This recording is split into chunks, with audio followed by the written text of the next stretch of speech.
tu lui dis, ça va te coûter cher. Oh, bah, monsieur, j'ai du bien, je payerai. Ah, mais non, dit Philippe, ton argent, j'en veux pas, j'en ai pas besoin, c'est pas ça. Tu as un procès, toi, avec ton voisin. Oui, monsieur, dit l'autre suffoqué. Bon, alors si tu veux que ta femme guérisse, c'est le prix. Ce soir, tu vas voir ton voisin, puis tu lui dis, voilà, tu veux un bout de mon champ? Eh ben, je te le donne. Ah oui, ça, oh, bah, monsieur, si je fais ça, dit le paysan, il va me demander l'autre bout de mon champ.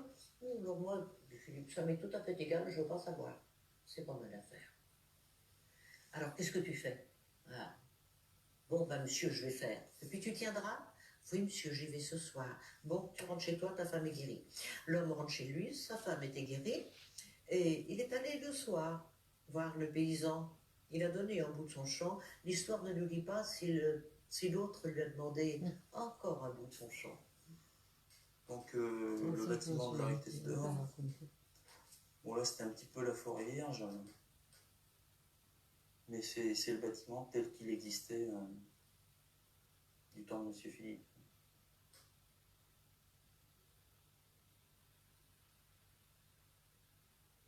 Oui, mais pour l'époque, c'était une belle maison.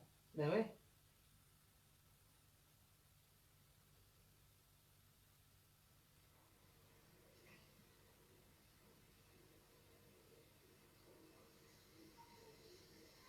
Il y a beaucoup de monde qui vient pour visiter la maison de Maître Philippe.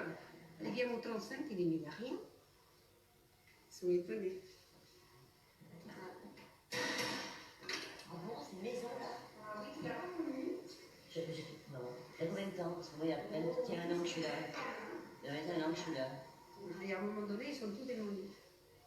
Il ne faut rien faire en fait, parce qu'ils sont nés quelque ça aussi. Il y a des gens qui viennent ici vous demander un peu. Ils connaissent mieux l'histoire que moi en fait.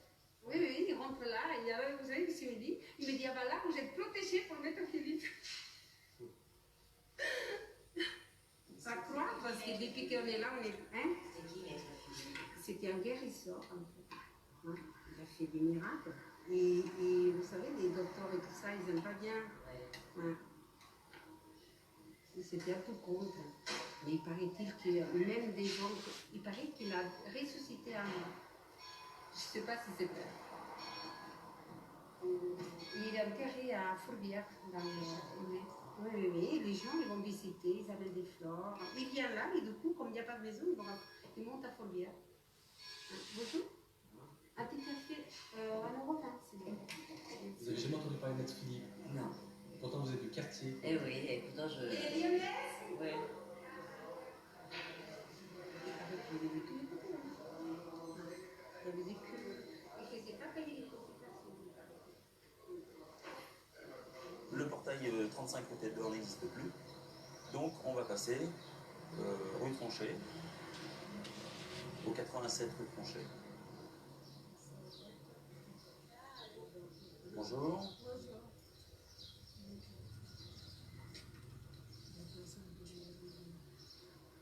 On a de la chance. On va nous ouvrir en plus. Merci beaucoup. Le jardin, cette année, j'ai vu compris.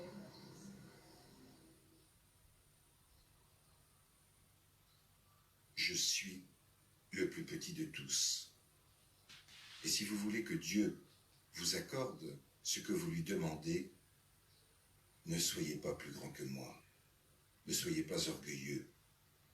Ne vous croyez pas quelque chose. Ne soyez rien. Vous serez tous un peu soulagés. Mais il faut me promettre d'être sage. Savez-vous ce qu'il faut faire pour cela? Simplement, ne pas dire du mal de son prochain. Oh putain, je fais ça toute la journée. Ah, si, je vous permets d'en dire, mais en sa présence. Monsieur Philippe vivait ici 6 mois de l'année, avec toute sa famille, sa fille Victoire et son épouse, donc 6 mois de l'année, les 6 mois d'hiver, et 6 mois d'été au Clos-Landard. Alors 6 mois d'hiver ici, parce que c'était plus petit, beaucoup plus facile à chauffer, très simplement. Puis comme tous les bourgeois de l'époque, ils partageaient leur temps entre leur maison de campagne à l'Arbrenne et leur hôtel particulier à Lyon.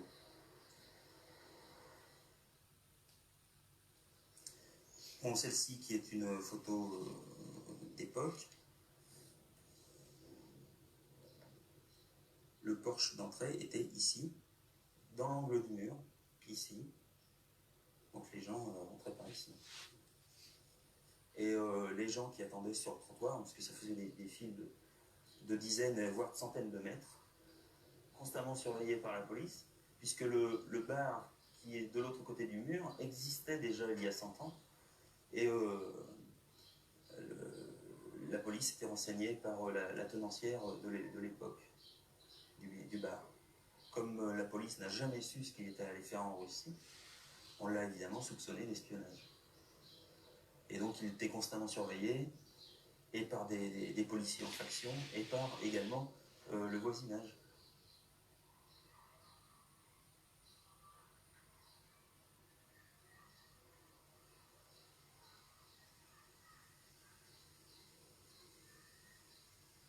C'était très curieux de savoir M. Philippe ici en train de faire des guérisons quasi miraculeuses qui ressemblaient à celles du Christ il y a 2000 ans, et puis d'avoir des franciscains, des franciscaines tout autour. Un assistant demanda un jour à M. Philippe pourquoi il se donnait la peine de dire et de faire tant de choses si belles pour quelques auditeurs médiocres. Il lui répondit à l'oreille: tout ce qui se dit et se fait ici se répercute dans tout l'univers. Jamais il n'a imposé les mains. Monsieur Philippe s'est toujours posé en intermédiaire. Hein. Toujours. Jamais il a dit je te donne cette guérison. Enfin, jamais il s'est substitué ou au Christ ou à Dieu. Il agissait en toute conscience comme un intermédiaire. Pour soulager les malades, il faut demander à Dieu le pardon de leurs fautes, et au même instant, l'âme se sent réconfortée et le corps s'en trouve par la suite soulagé. Si l'on avait la foi, on se soulagerait tous les uns les autres. Pendant un certain temps, ce droit d'entrée était gratuit, et puis pour faire taire certains bruits, un jour, M. Philippe a décidé de donner un droit d'entrée de 3 francs. De 3 francs de l'époque. La recette de la journée était systématiquement redistribuée à la fin de la journée aux pauvres ou aux gens nécessiteux qu'il y avait dans la rue.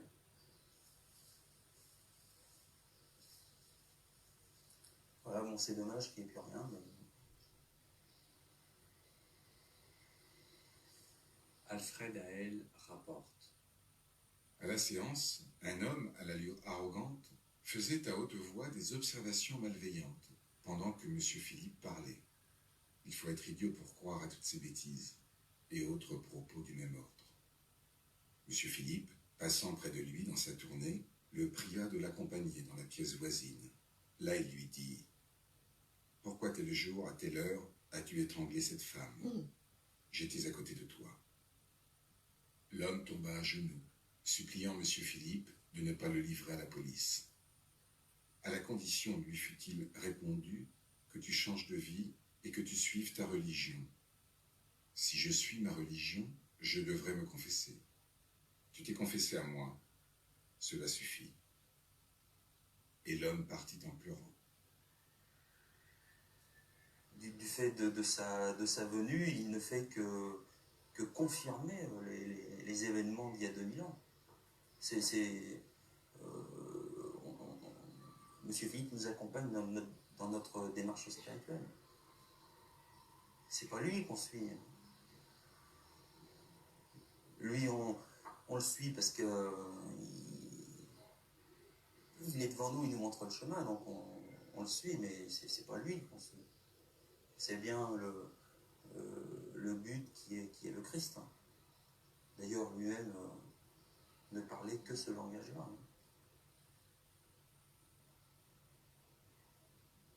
Si j'avais voulu, j'aurais pu fonder une religion. Et si celle de Christ n'avait pas été fondée, je l'aurais établie.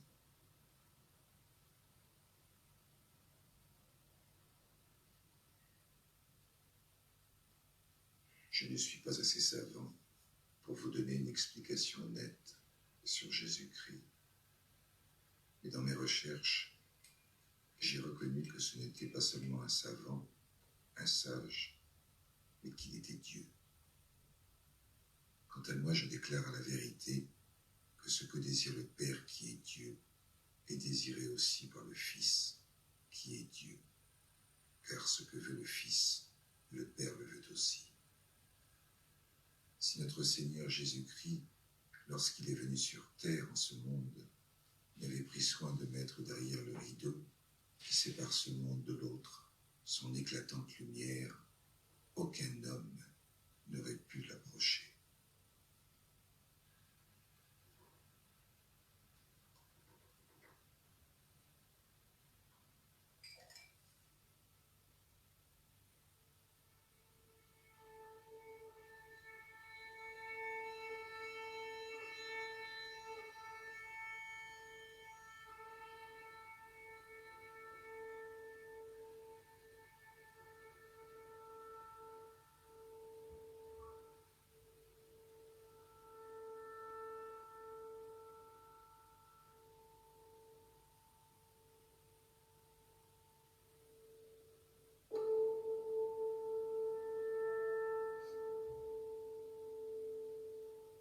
Monsieur Philippe ne se contente pas de guérir, mais il transmet un certain nombre de valeurs. Il demande à ses malades collectivement de prier les uns pour les autres. Il demande aux uns et aux autres de ne promettre de ne plus dire du mal de leur prochain. Son message, véritablement, est celui de l'Évangile, et il ne cesse de leur parler du Christ. Il ne cesse de défendre les valeurs chrétiennes, quoiqu'il se soit tenu très en marge de l'Église catholique romaine, c'est évident. Mais malgré cela, il ne cesse de défendre l'Évangile, et toutes les séances de guérison sont pour lui aussi l'occasion de transmettre, peut-être pas un enseignement, mais un certain nombre de valeurs et d'idées qui lui tiennent à cœur. Et ces valeurs, ces idées, ces anecdotes, ces propos seront d'ailleurs consignés très scrupuleusement, sans doute, par un certain nombre d'auditeurs. Et nous avons aujourd'hui un certain nombre de documents de ce genre qui témoignent de ce que M. Philippe pouvait faire, et aussi de ce qu'il pouvait dire au cours des fameuses séances. Il est même évident que M. Philippe a pu soulager des souffrances morales, certes, physiques, certes, mais aussi pécuniairement, il a pu soulager des personnes qui étaient dans le besoin. On sait qu'il était assez généreux de ce point de vue-là. En toute discrétion, il a beaucoup aidé des hommes et des femmes qui venaient le voir et qui étaient en grande difficulté. Donc, non seulement il ne s'est pas enrichi avec les séances de guérison de la rue Tête d'Or d'ailleurs, mais très souvent même ceux qui venaient le voir repartaient avec une petite somme d'argent dans la poche parce qu'il avait compris qu'ils étaient véritablement dans le besoin. Effectivement, il payait énormément de loyer. Ça, on le savait, les gens qui étaient autour de lui le savaient, mais on ne l'a véritablement su que lorsqu'il est parti en 1905, que lorsqu'il est mort, où là, les gens qui ne pouvaient plus payer leur loyer se sont manifestés, et c'est M. Chapas qui a repris le paiement des loyers, il y en avait 52. C'est-à-dire que M. Philippe payait 52 loyers, en plus du sien, rue Tête d'Or, puisqu'il était locataire rue Tête d'Or. Il aura la caution de 2 médecins qui ont marqué l'histoire de l'occultisme. Le premier médecin, c'est le docteur Gérard Ancos, dit Papus, dit le mage Papus, qu'on a appelé parfois le Balzac de l'occultisme, ou en tout cas le vulgarisateur de l'occultisme. Papus, donc, de son nom civil Gérard Ancos, a pris ce nom, qui est un nom de plume également, Papus, sous lequel il a signé la plupart, sinon la totalité de ses ouvrages. Papus, eh bien, c'est le génie de la médecine dans le Nuctéméron attribué à Apollonius de Tyane. Donc voilà pourquoi Papus avait pris ce nom-là. Papus, qui était à l'époque étudiant en médecine, et il passera son doctorat avec succès et qui deviendra un grand médecin. De même que l'un des compagnons de Papus, le docteur Emmanuel Lalande, avait pris pour nomen, pour pseudonyme Haven, Marc Haven, parce que Haven était le génie de la dignité dans le même Nuctéméron d'Apollonius de Tyane. là, c'est une photo prise au Clos d'Art, à l'Arbrel.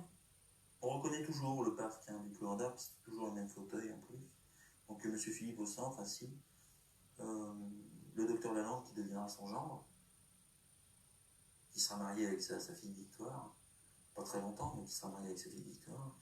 Gérard Ancos Papus, en occultisme, et Jean Chapas, qui était déjà à son service.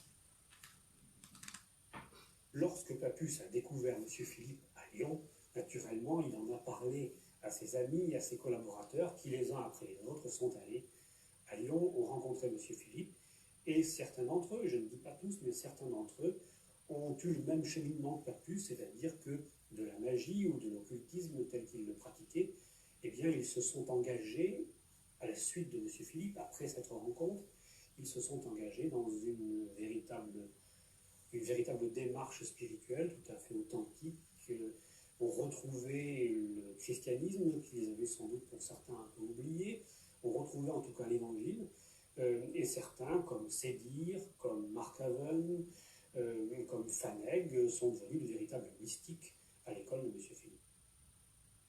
M. Philippe condamne à plusieurs reprises l'utilisation des sciences occultes.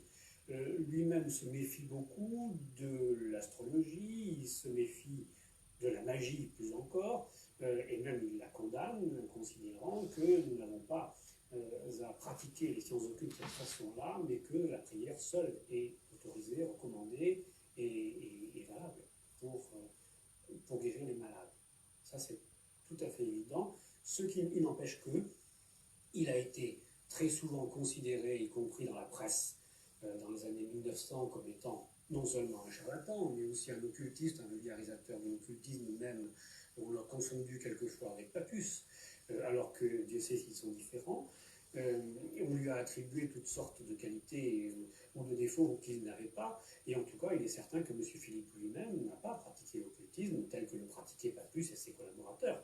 Ce qui est certain aussi, c'est qu'il a eu dans son entourage un certain nombre de grands occultistes de l'époque, y compris son gendre d'ailleurs, qui a eu toute une carrière occultiste avant de le rencontrer, après quoi il a un peu rectifié la démarche pour s'orienter dans une véritable démarche évangélique.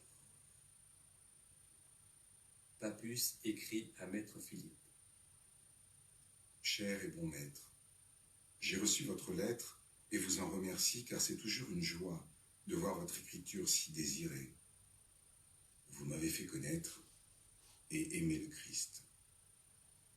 De cela, je vous suis éternellement reconnaissant. Papus, à la fin de sa vie, par exemple, considérait qu'il n'était plus du tout en droit d'utiliser les sciences occultes qu'il avait utilisées dans sa jeunesse et ne pratiquait plus que la prière. Et même quelquefois les prières qui sont d'une nature toute particulière, puisqu'elles consistaient, à l'exemple de M. Philippe, à réclamer des mots de manière à soulager tel ou tel malade, à demander à ce qu'une épreuve soit envoyée pour soulager telle ou telle personne, une sorte de transfert, si on peut dire. Et là, il s'agit d'une véritable démarche mystique tout à fait particulière.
Nous avons ici le manuscrit de Papus, le docteur Gérard Ancos, l'un des principaux disciples de M. Philippe.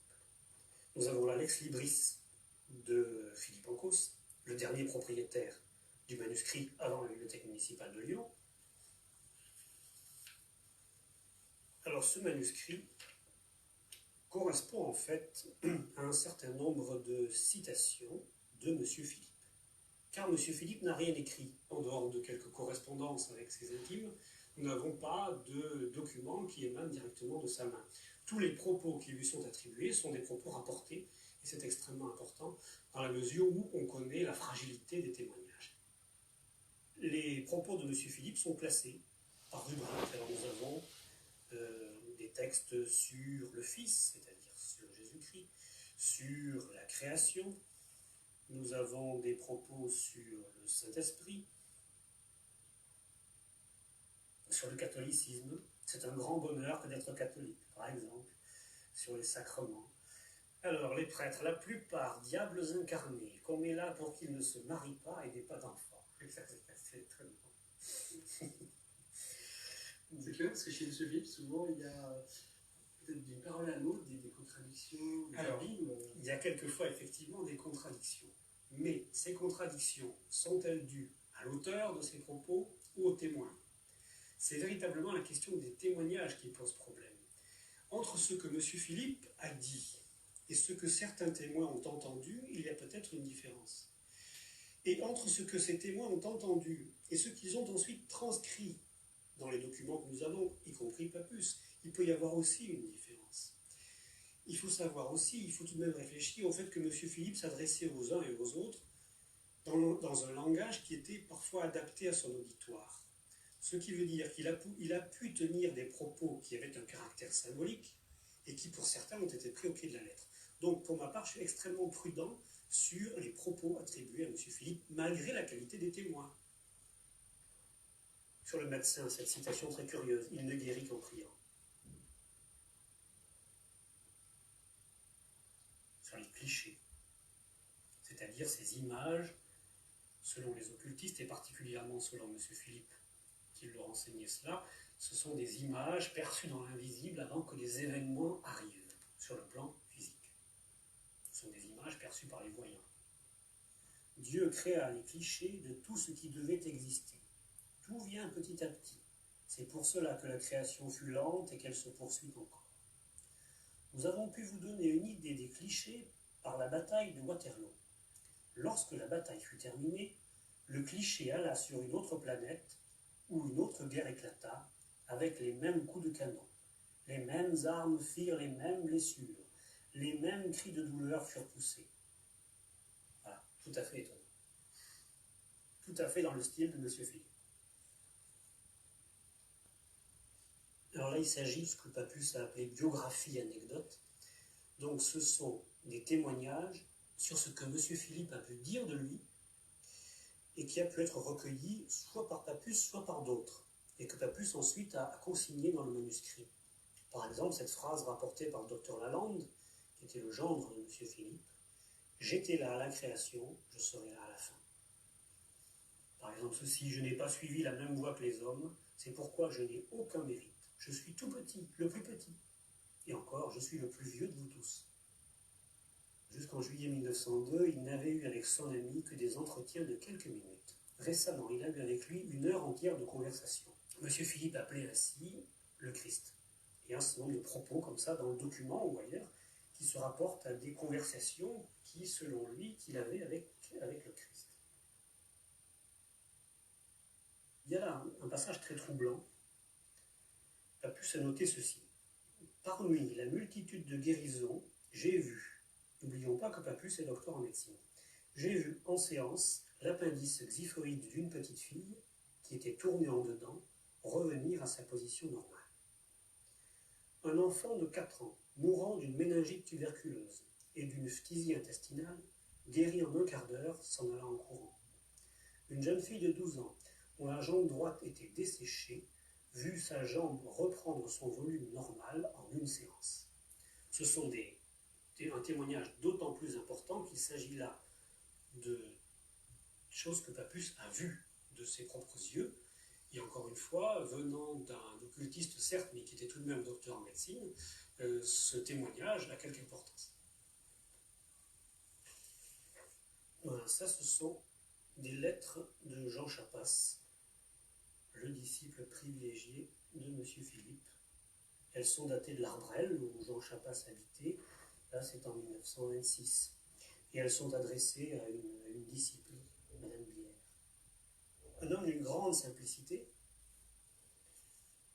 On a l'impression d'avoir affaire à Monsieur Tout-le-Monde, et encore même bon, un simple cultivateur, un simple paysan qui vit modestement, simplement dans la campagne, qui va à la pêche, qui fume la pipe. Et donc finalement, il semble qu'il n'y ait rien d'autre à dire. Alors qu'en fait, cet homme-là, eh bien, a véritablement succédé à M. Philippe dans son œuvre.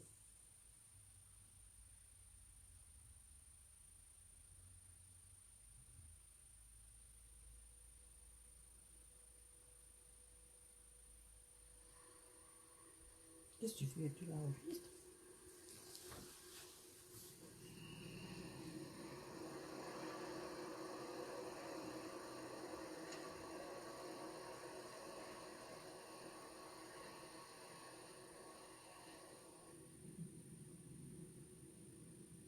Chaque jour, l'âme se rapproche de Dieu. Et lorsqu'elle sera prête, elle paraîtra devant lui.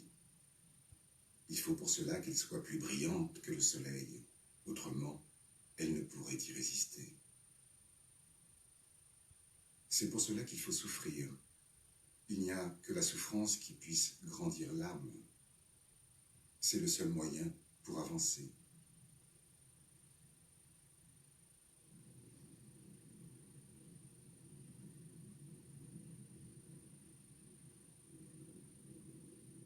Si nous savions pourquoi nous souffrons, si nous connaissions le but de nos souffrances, ce qui nous attend comme récompense pour tous nos efforts, nous serions tellement heureux que nous ne sentirions plus nos peines.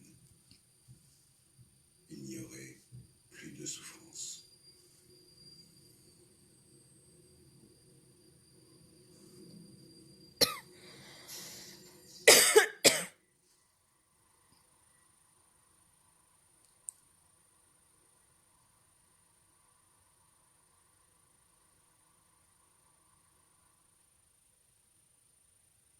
Lorsque tous les êtres de la création seront retournés à Dieu, le travail étant fini, il y aura une autre création.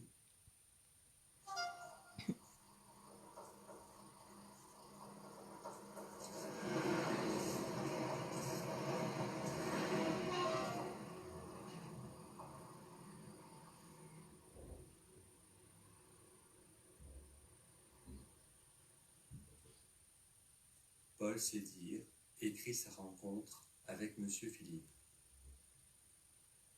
Des rabbins m'ont communiqué des manuscrits inconnus. Des alchimistes m'ont admis dans leur laboratoire. Des soufis, des bouddhistes, des taoïstes m'ont emmené pendant de longues veilles dans le séjour de leur Dieu. Un brahmane m'a laissé copier ses tables de mantra. Un yogi m'a donné les secrets de contemplation. Mais un soir, après une certaine rencontre, tout ce que ces hommes admirables m'avaient appris est devenu pour moi comme la vapeur légère qui monte au crépuscule de la terre surchauffée.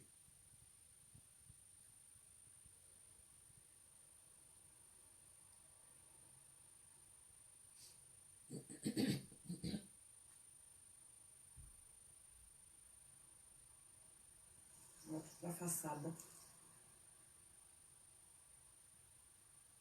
Et là, vous avez vécu combien de temps ici? 14 ans. 14 ans. 14 ans dans cette belle demeure.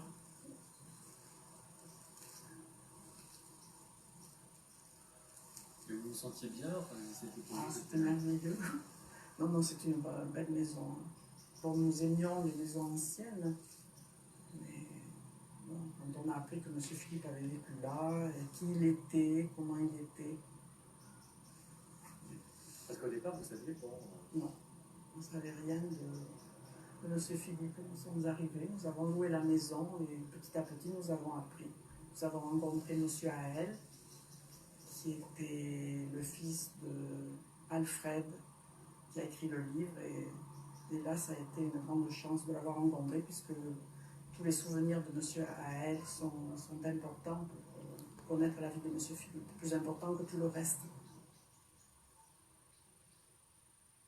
Ce que j'ai de plus que vous, c'est que je vous connais tous et que vous ne me connaissez pas. Je vous connais tous très bien. Et il y a fort longtemps que je vous connais. Je sais ce que vous êtes. L'ami que vous ne voyez pas vous protège.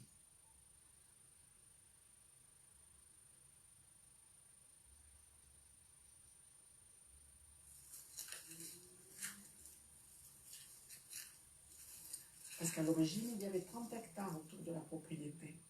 Et voilà les temps où venait se recueillir Monsieur Philippe, très souvent. Ça, c'est Monsieur Haël qui m'en parlait.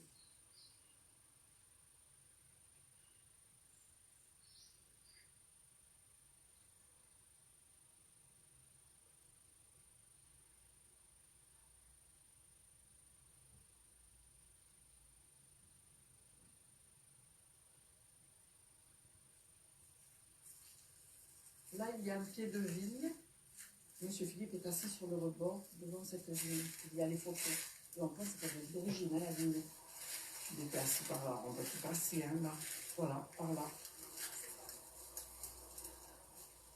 Mon mari l'a taillé, tout ça, mais bon, c'est par là.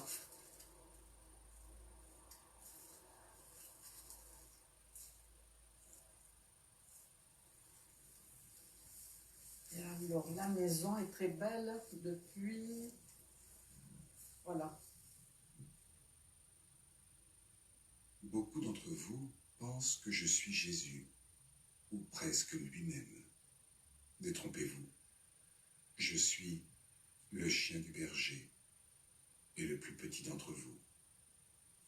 Et c'est parce que je suis petit que Dieu exauce toujours mes prières, tandis que vous êtes trop grand. Et c'est pour cela aussi que Dieu ne vous entend pas. Dans le quotidien, en fait, vous êtes toujours un peu relié un peu quelque part ou... Oui, si, Pendant si. ces 15 années Toi, non, moi, oui. Si, si. Disons que chaque fois, par exemple, qu'on va au salon, on pense bien qu'il y a M. Philippe. Et on aurait presque tendance à dire bonjour M. Philippe quand on voit le tableau, parce qu'au moment, on dirait que ce tableau est vivant. Enfin, j'exagère un peu, mais il est... Je sais pas. Ça fait comme une autre personne dans la maison.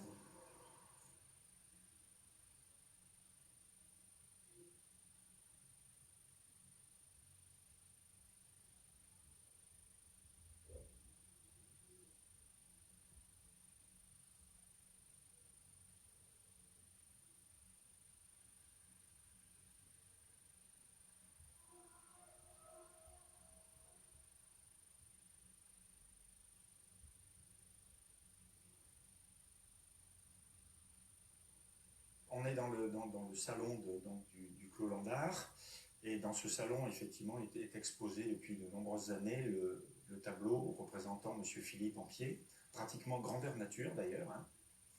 Donc ce tableau, quand nous sommes arrivés ici, était tel qu'il est, mais enfin très sale en surface. Donc là, une maison dont c'était la profession, restaurateur, l'a nettoyé et a fait redécouvrir les couleurs telles qu'elles étaient, etc. Et c'est à partir de là, on a commencé à se renseigner. Pourquoi, effectivement, après le départ de Madame Dom, qui était la dernière occupante permanente, pourquoi, effectivement, nous, arrivant comme ça, sans rien savoir, pourquoi, effectivement, le destin, si on peut, oui, si vous l'appelez comme ça, nous a permis d'entrer et de vivre quelques années.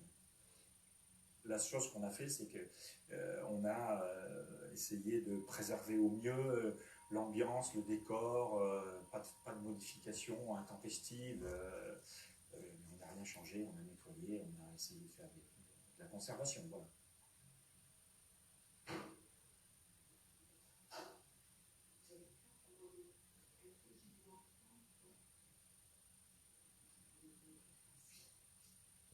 Il n'y a même pas eu d'état des lieux.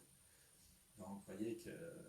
Vous auriez pu faire ce que vous Ah ben on aurait pu tout détruire, hein, enfin tout détruire entre guillemets, on aurait pu enlever les tapisseries, repeindre en rose, changer, mettre des tapisseries à rayures, à grosses fleurs.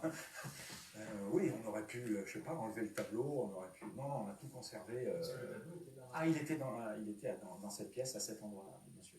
D'ailleurs, le canapé qui est ici, le petit canapé vert, qui ne nous appartient pas, il est resté là où il était. Quand nous sommes arrivés, il y avait très peu de meubles, hein, mais il était là, donc on l'a laissé là.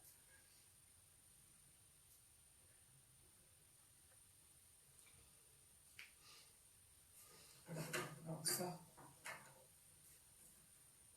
voilà ce qui était la pièce de Monsieur Philippe et comment elle a été abîmée à un moment donné, détériorée et abîmée. Des gens qui se faisaient passer pour réincarnation de Monsieur Philippe, réincarnation de Papus, réincarnation de Victoire, ont profité de la solitude de Madame Donne pour venir vivre ici, se faire servir par Madame Donne et détériorer la pièce pour voir. C'est mon lit. J'y dors très bien. Je n'ai jamais croisé Monsieur Philippe dans cette chambre. C'est mon rêve. Si, en rêve, bien sûr. On en rêve de temps en temps, bien sûr. Ben, on dort dans cette chambre.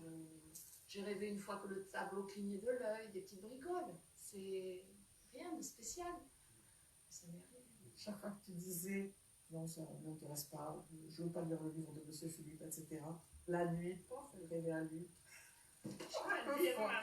C'est vrai, je pense. C'est vrai, souvent. Ça a peut-être joué, je ne m'en rends pas compte. Je ne peux pas vous dire ce qui a fait que. C'était de façon espiègle et amusante, toujours. J'ai eu que des rêves amusants. Ou des rêves me disant ne vous inquiétez pas, tout ira bien. Toujours positif. Mais bon, on a quand même le même souci que les autres. La vie n'est pas si simple que ça. C'est peut-être d'autant plus difficile qu'on vit là, parce qu'on se dit quand même, il ne faut pas agir comme cela. Il ne faut pas faire ceci, c'est mal, etc., etc. Ça joue quand même. Quand on est arrivé ici, j'avais 20 ans, je n'étais pas en période très croyante, ce qui est vrai. Et en plus, Monsieur Philippe, les miracles, tout ça, ça ne m'intéressait pas vraiment. C'est en rencontrant les gens qu'on commence à se poser des questions, à se dire, bon, c'est particulier quand même ce qui s'est passé ici. C'est vrai qu'on a eu de la chance de vivre dans cette maison. Bon, on aime les vieilles maisons, ce qui est grand, mais en plus, on peut se dire, il y a quelqu'un d'important qui a vécu ici. Et quand même, il faut faire attention à ce que l'on dit, à ce que l'on fait, pas rester. Ne pas tout saccager, essayer de ne pas dire du mal des gens, etc. Vivre quand même une vie assez, comment on dirait, sincère, honnête, vis-à-vis de soi, pas vis-à-vis des autres. Vous préparez au déménagement, c'est pour ça que vous faites les caisses et tout ça. Oui, on fait les caisses et tout ça, donc il y a un peu de désordre partout dans la maison. Ouais. Ce n'est pas que la vie va s'éteindre dans la maison, ce ne sera plus du tout pareil, ce ne sera plus une maison familiale, si on peut utiliser ce terme, comme elle l'a été depuis la mort de M. Philippe, hormis un arrêt dans les années 20 ou 30, on ne sait pas. Parce que Madame Donne a vécu là très très longtemps aussi, donc elle a toujours été privée. Et là, on ne sait pas trop ce qu'elle va devenir. Et si elle devient publique, ça ne sera plus la même... Peut-être même l'atmosphère a changé, sans doute d'ailleurs. On sait où M. Philippe est mort. Là, ici, dans cette pièce. Alfred Haël rapporte. Les derniers temps de sa vie, M. Philippe souffrait d'étouffement et de douleurs aiguës au cœur. Le matin du mercredi 2 août 1905, Madame Philippe et sa mère, Madame Landard, ainsi que le docteur Lalande étaient auprès de lui. Au moment où l'attention du docteur Lalande et de Madame Landard était retenue près de la fenêtre, M. Philippe se leva de son fauteuil, fit quelques pas dans la chambre et tomba. Tout était fini. Voilà ce qui est apparu aux yeux de ceux qui l'approchaient. Cependant, le docteur Lalande, qui examinait souvent M. Philippe, n'a jamais rien trouvé d'anormal dans son état physique. Moi-même, je me suis promené avec lui sur la terrasse la veille de sa mort. Il était tout à fait comme à l'ordinaire. Il est parti quand il a dû partir.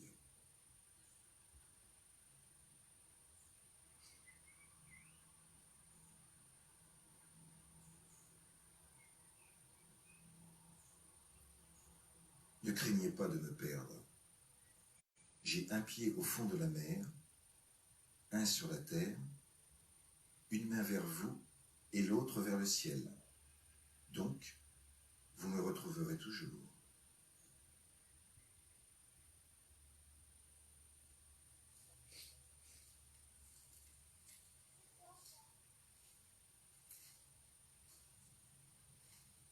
Je ne sais si vous croyez à la réincarnation. Vous êtes libre d'y croire. Ce que je sais, c'est que je me souviens d'avoir existé, d'être parti et revenu, et que je sais quand je repartirai. Mais y a-t-il rien qui montre davantage la justice de Dieu que ce temps qu'il nous donne pour racheter nos fautes? Et pourquoi, sans cette justice, telle personne serait-elle plus heureuse que telle autre, plus intelligente ou plus disgraciée?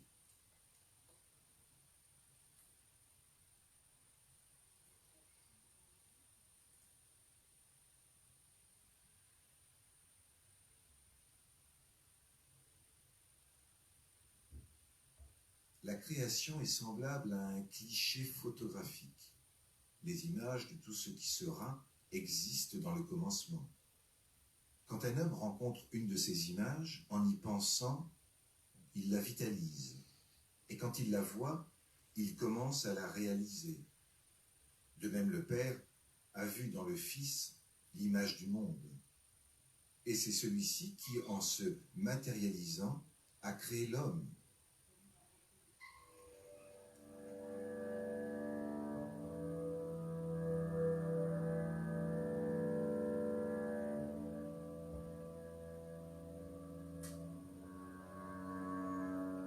La religion spirite croit aussi que Jésus est un sage, un savant qui est arrivé par son travail, en haut de l'échelle, et que nous pourrons y arriver en travaillant aussi. C'est une grave erreur. Nous n'y arriverons jamais, car notre Seigneur Jésus-Christ n'a jamais cessé d'être Dieu.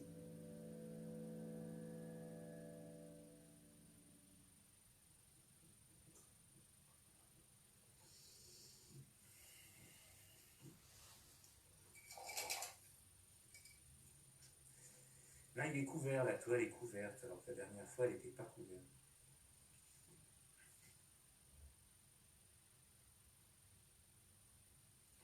Aujourd'hui, il n'y a pas longtemps, j'ai commencé à peindre. C'est un peu comme la gymnastique, il faut s'échauffer.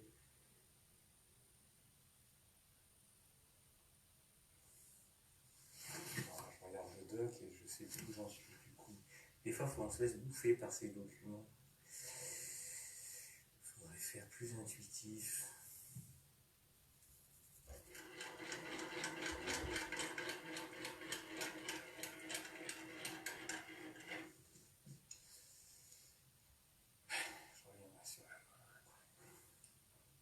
Quand Dieu créa le monde, il créa aussi les esprits infernaux. Il les créa sciemment, avec connaissance de cause. Les esprits des ténèbres deviendront un jour esprits de lumière. Qui d'entre vous n'a pas dit à un moment ou à un autre, Dieu n'est pas juste. Si j'étais à sa place, je n'aurais pas fait ça comme ça. Comment oser juger les œuvres de Dieu? Lui, pourtant, ne nous juge pas, parce que nous sommes incapables de le comprendre. Personne n'a l'intelligence assez formée, l'esprit assez subtil pour se faire une idée de ce qu'est Dieu.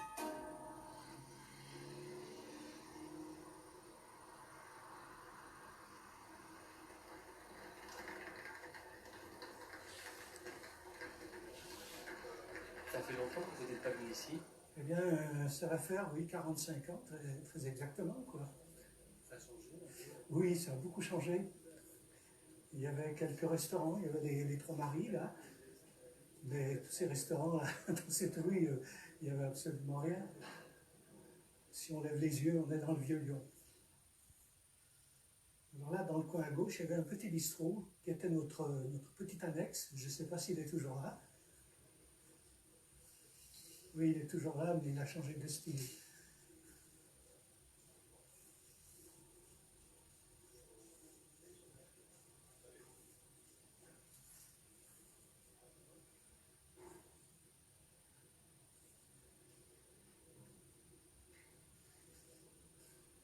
Ah oui.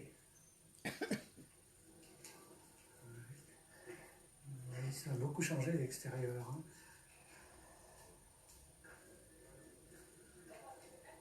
Mais les arches sont restées. Hein, il y a encore quelque chose du lieu. Enfin, vu de l'extérieur comme ça.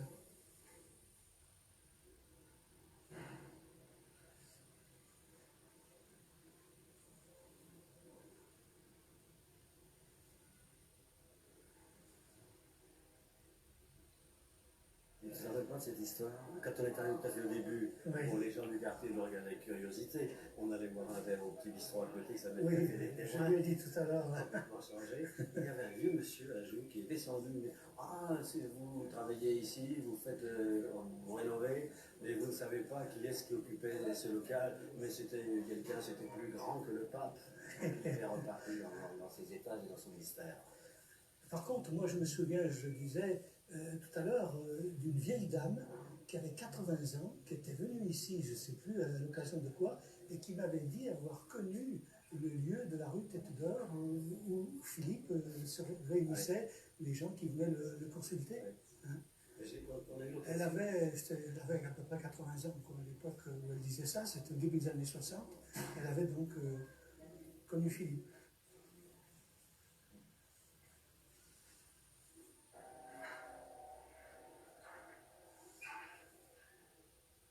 Ne cherchez pas le repos, cherchez la guerre.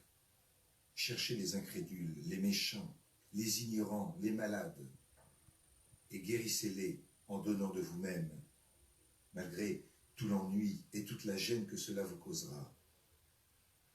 Si vous revenez de là appauvri, fatigué, épuisé, même atteint de doute par leurs arguments, renfermez-vous dans votre chambre, dans la solitude, et priez. La force, avec la vigueur, vous reviendront.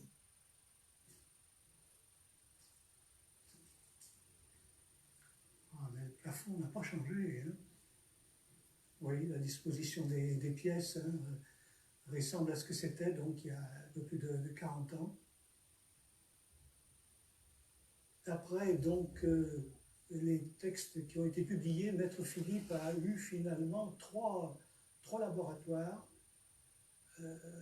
Un qui était place Colbert, un autre qui était chez lui à l'Arbrel, et puis donc ici 6 rue du Boeuf. Et je pense que ce laboratoire de la rue du Boeuf a été probablement l'un des plus importants.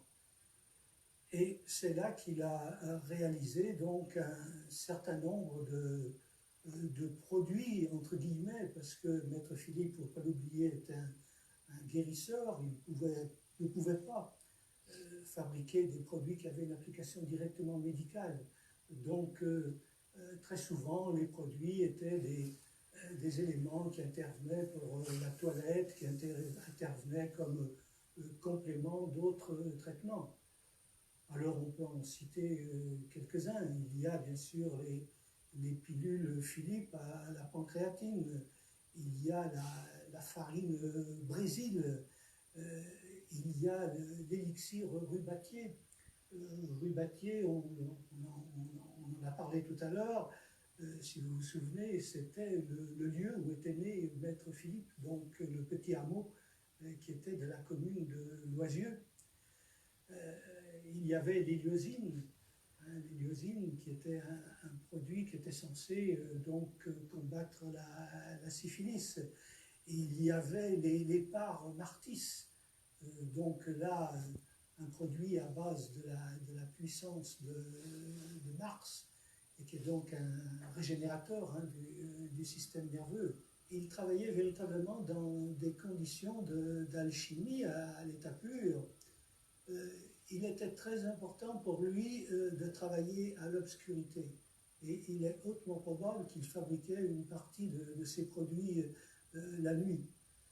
Or, on sait, au travers d'autres textes et puis d'autres travaux auxquels j'ai été confronté, que l'obscurité, le froid, sont des conditions qui favorisent ce qu'on appelle l'énergie lévitationnelle, c'est-à-dire l'énergie spirituelle dans un produit.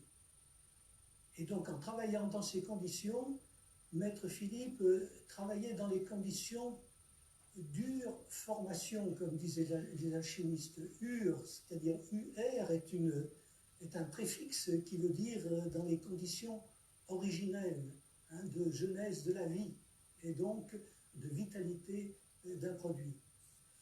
Et il ajoutait que ces conditions d'obscurité, on devrait les utiliser dans beaucoup d'autres cas. Il disait, mais par exemple, si vous cueillez le raisin la nuit, si vous le faites fermenter, si vous le distillez après, si vous faites la distillation la nuit, vous allez obtenir une eau de vie de très grande qualité et qui n'aura aucune conséquence pour la santé. Donc c'était vraiment quelque chose qui montre que c'était quelqu'un qui possédait les éléments qui permettent, comment dirais-je, moi, de densifier l'esprit dans la matière et d'obtenir des produits donc, qui vont être réellement régénérateurs et vitalisants.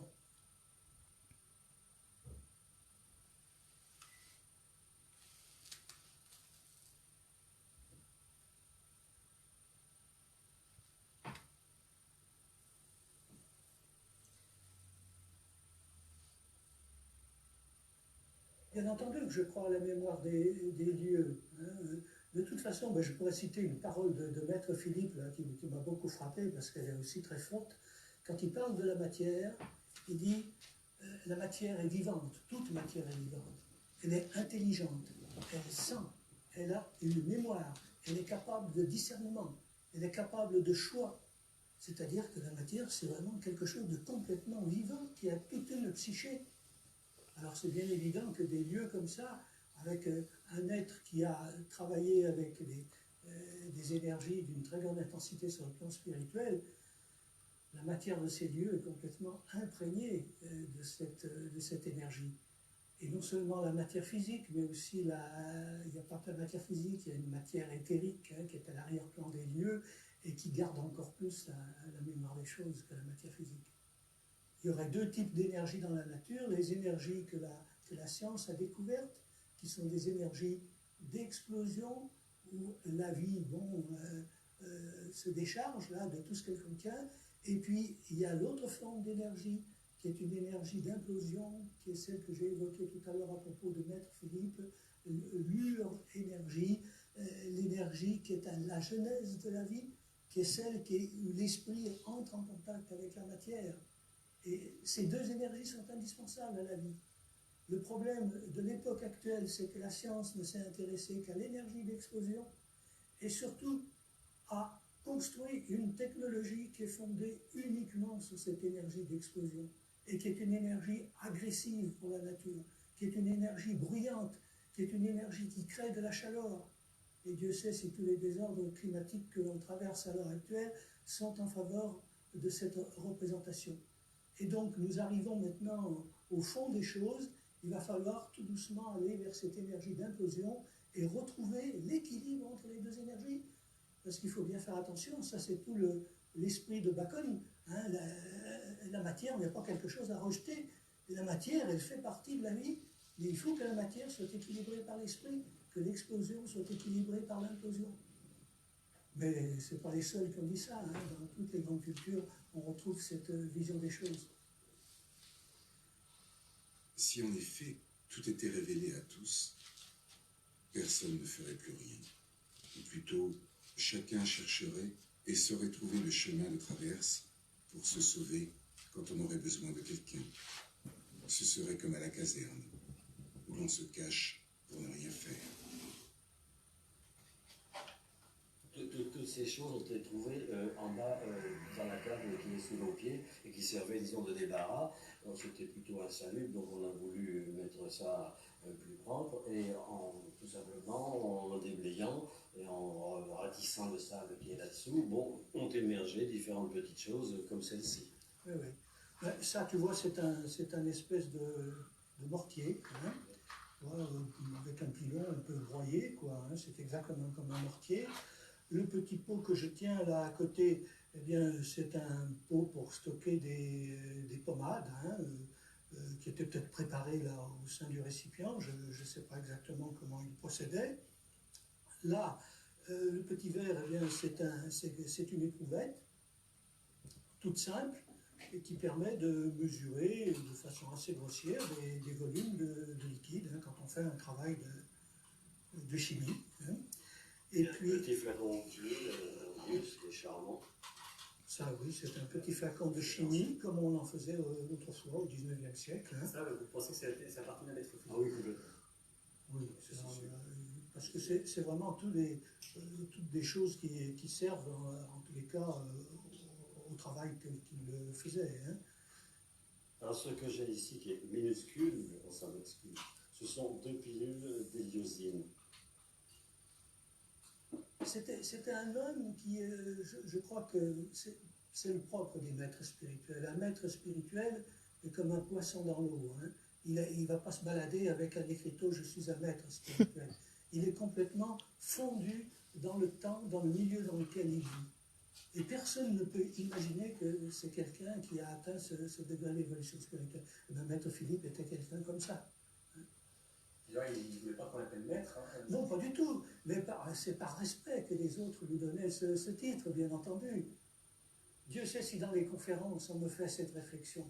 Mais comment vous, un scientifique qui a eu toute une activité de recherche, etc., vous pouvez vous intéresser à ça? Alors maintenant, j'ai une réponse qui satisfait en général ceux qui ont posé la question. J'en ai écouté un scientifique, c'est quelqu'un qui s'occupe des lois de la nature. Et puis avec le temps, je me suis aperçu qu'il y avait d'autres lois qu'on ne connaît pas encore, qui sont les lois de l'intériorité. Et donc, il me semble tout à fait logique pour un scientifique d'aller voir un petit peu ce qui se passe du côté de l'intériorité de l'homme.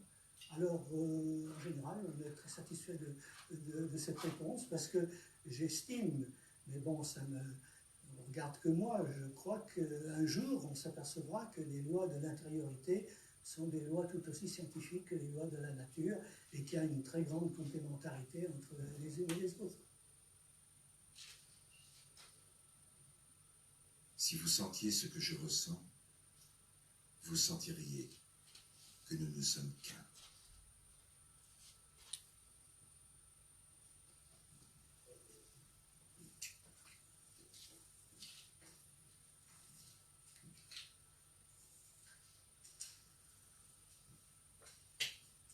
De l'autre côté du couloir, c'était des pièces dans lesquelles travaillait le docteur Lalande, qui donc est devenu par la suite le gendre de M. Philippe, et ils travaillaient ensemble. Alors il y avait un léger avantage pour certains produits médicamenteux, en ce sens que Lalande était docteur, médecin officiellement et tout.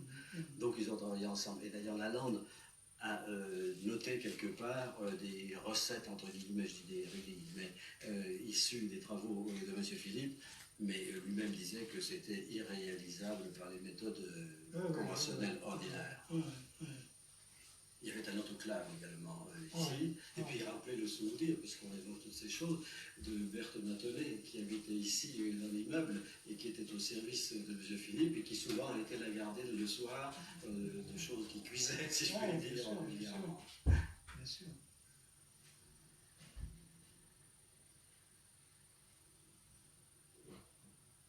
Très curieusement, tous les remèdes, enfin les recettes pharmaceutiques ou autres, les médicaments, à chaque fois, il le donnait. C'est-à-dire que c'est même pas lui qui en tirait profit, il le donnait. Alors, ou à son gendre, le docteur Lalande, ou à M. Chapas, ou à Papus. Et c'est eux qui exploitaient sous leur nom le médicament. L'héliosine, par exemple, il l'a donné au docteur Lalande, qui a eu tout un marché extraordinaire au Mexique. Il a des connaissances qui ne semblent pas acquises par les voies ordinaires, puisqu'on sait très bien que son éducation était assez rudimentaire, et bon, son apprentissage dans son village de montagne s'est réduit sans doute à peu de choses. Ensuite, il a suivi les cours des pères maristes, dont il a obtenu un certificat de grammaire, mais tout de même. Et ensuite, ses études de médecine ont été très vite interrompues. Donc, ou bien il a acquis ses connaissances à travers des livres en autodidacte, ce qui est possible pour une part, mais pour une petite part, sans doute, en tout cas si l'on en croit ses disciples, pour une petite part. Le reste, comment l'a-t-il acquis? C'est un mystère. Ce qui est certain, c'est qu'il a des talents de toutes sortes. Non seulement de chimiste, mais de mécanicien. Enfin, il fait toutes sortes d'objets lui-même, d'instruments dont il a besoin dans son laboratoire, il les réalise lui-même. Toutes sortes de procédés qu'il a inventés, dont certains, sans doute, d'ailleurs, ne lui ont pas survécu. Il y a peu de choses qu'on sait sur lui, finalement.